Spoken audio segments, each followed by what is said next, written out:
El Verde, is a small town who belongs to Concordia. In 1929, Don Ricardo Lizarraga Granados was born there.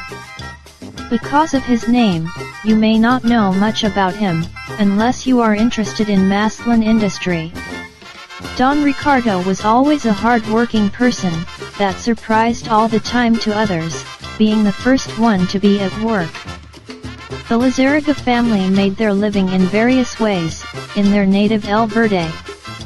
But upon the death of the female head of the family, the father decided to take them all to the state of Durango, in search of a better life, working in the prosperous mines that they were located almost on the border with Sinaloa.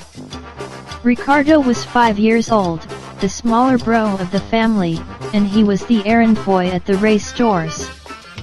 He was a teenager when he came to Mazatlan for the first time, and like everyone else, he fell in love with the city.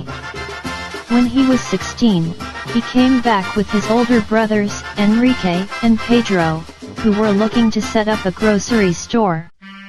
In 1946 they opened La Faja de Oro on Calle Morelos, near Angel Flores Park.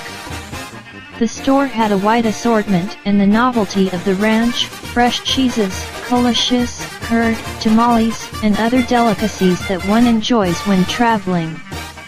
They had several suppliers, but one of them was a charismatic Spaniard, Don Narciso Montes, a southern coffee distributor, who later invited Ricardo on a hazardous adventure to sell coffee throughout the state. Montes saw in the young man an audacious and indefatigable character. And he was not wrong about it. The first roasted coffee outlet was installed in a hall-style gallery on Dami Street, near Zaragoza Avenue, in 1950. They only had a mill and roaster that caused ridicule among their competitors, merchants of long standing, who were dedicated to spreading rumors, like that to give volume to the grain, they added chickpea. That never happened.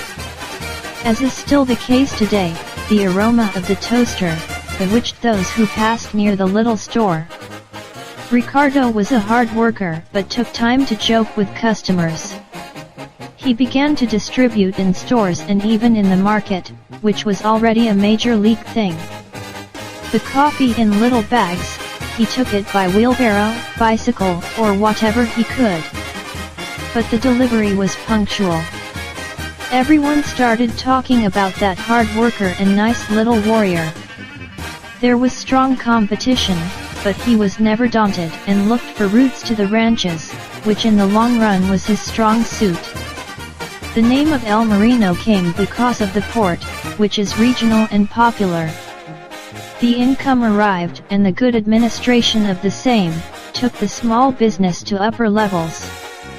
Since he took his coffee to the market, he liked a little place, owned by Giovanni Carrillo, on Satan, and he rented it to him for 25 pesos a month to set up a store and toaster. The demand for the product grew day by day, and they considered setting up a coffee roasting, grinding, and packing plant, for which they bought a piece of land in 1951, by Gabriel Leyva Street on a mountain farm. This place was in front of Graveyard Number 3. With more and more profits, they allocated almost half to the project, which took almost 7 years to complete. When it ends in 1958, they move into the new building and a constantly growing legend begins. Don Ricardo died in May 2020, but his children follow him in the charge with the same spirit of dedication that he always instilled in them.